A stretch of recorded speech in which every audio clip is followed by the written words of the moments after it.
Last week, we jumped into this, really it's more than a teaching series, it's really an initiative called Be Rich. And the whole concept, the whole idea behind Be Rich is that we want to, as a church, unleash a tidal wave of generosity on our communities, on all the communities that surround all of our campuses. As we've talked to our partner organizations and we've said, how can we as a church come alongside you and help you? They've told us about the money they need. They've told us about the resources financially that they need, and we're meeting those because of your generosity. But they've also told us, man, we just need manpower. We need for people to give an hour, maybe 2 hours of their time to just come and serve at our organization, to help us, maybe it's remodeling, to help us get something off the ground, to help us spend time with the residents at this group home. And so they've told us all of these opportunities. And that's what they need. And what's interesting is this year, this is crazy. This year, after talking to our partner organization, so this is the opportunity in front of us. We have 3,710 volunteer spots that our partner organizations have told us they need, that they are looking to us as a church to fill over the coming weeks. That is a massive opportunity for us. And I'm just gonna tell you straight out, because remember, I've told you last week if you were here, I'm just gonna put all the cards on the table. I'm not trying to, there's no bait and switch here. I'm gonna tell you what we're hoping for. We're hoping for 100% participation in some way, shape, or form. That's our goal for Be Rich. And so today, let me just tell you, when it comes to this number right here, I'll just tell you straight up what I'm hoping for.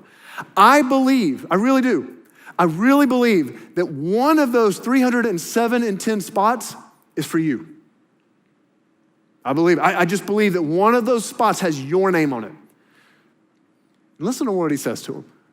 He says, you know that the rulers in this world lord it over their people, and officials flaunt their authority over those underneath them. It's almost like Jesus says, you know how the world works. That's why you're coming to asking for more power. It's because you've seen it. You know that what's expected with the power that you have or the authority that you have and the resources that you have, you know that what's expected is for you to use that to build your kingdom, to rule over people, to flaunt it, to use it to put people underneath you. He says, you know that that's expected. You've seen that. You've experienced that. And what's interesting is that you can read a verse like this in some ways and detach yourself from it. I don't know if you feel that when you read this.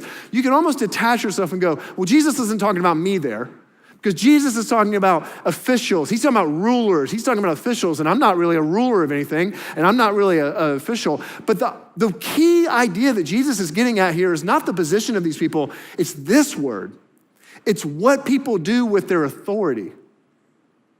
And the truth is, if we focus in on this word, the reality is that every single person here right now, it doesn't matter who you are, it doesn't matter how young you are, if you're in high school, it doesn't matter if you're the oldest person in the room, every person here right now has some level of authority.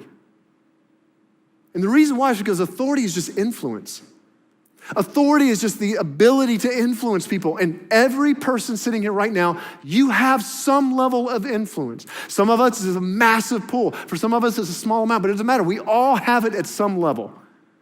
And Jesus begins to push in and says, you want to be rich in good works? Do you want to orient your life to where you could be rich in good works? And you're going to have to address and answer the question about what do you do with your authority? And Jesus says, you know what's expected because you've seen it.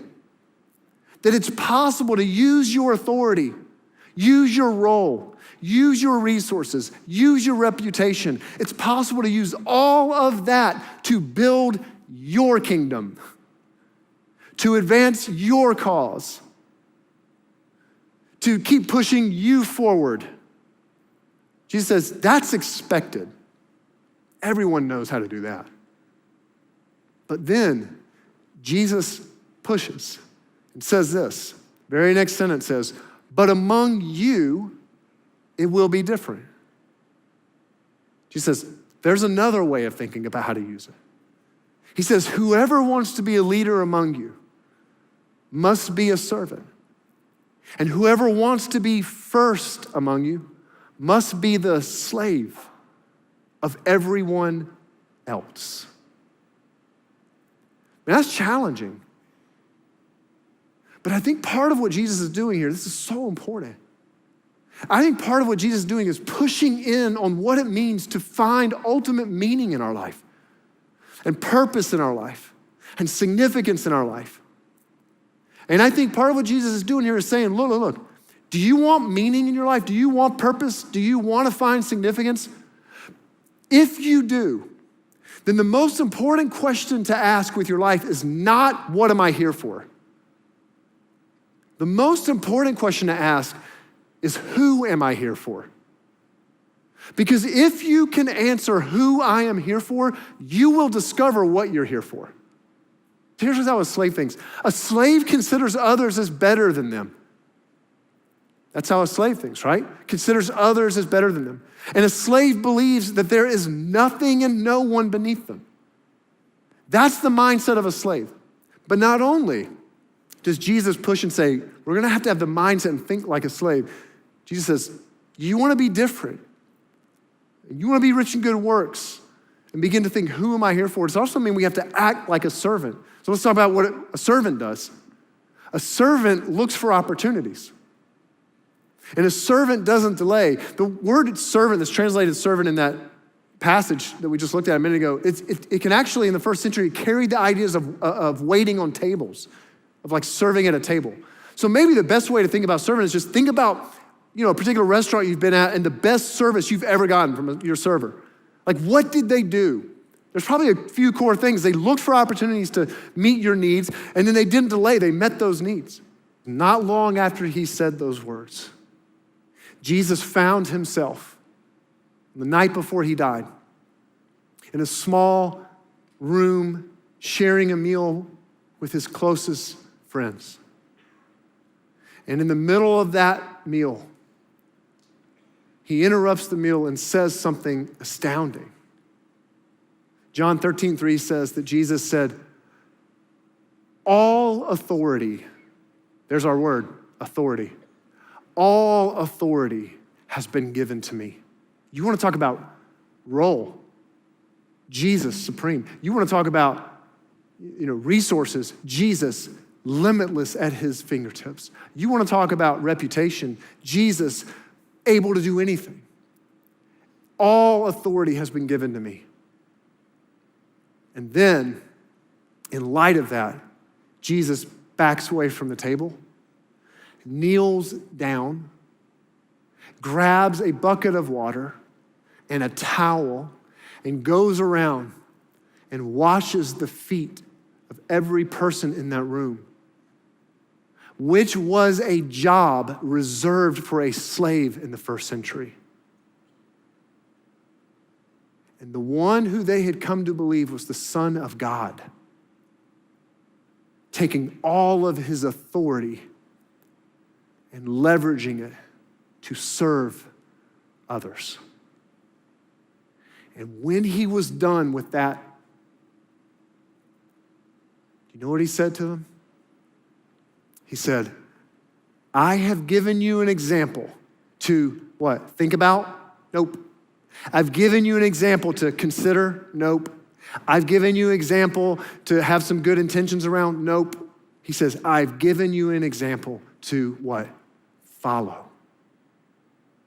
So do as I have done to you. Serve that way. Go and pick up a towel, go into the world and serve. Be a people who are different, who are impulsive in the way that you serve others. Be a people who do not ask, what am I here for, but who am I here for? And see where that leads you. And don't delay. Guys, the stakes are too high. And the reason why the stakes are too high is because people in our communities, those who are marginalized, those who are in need, their needs don't wait for us to get inspired. Their needs aren't waiting for us to feel compelled to do something. They need those needs met now. I don't want us as a church to be 2 minutes too late.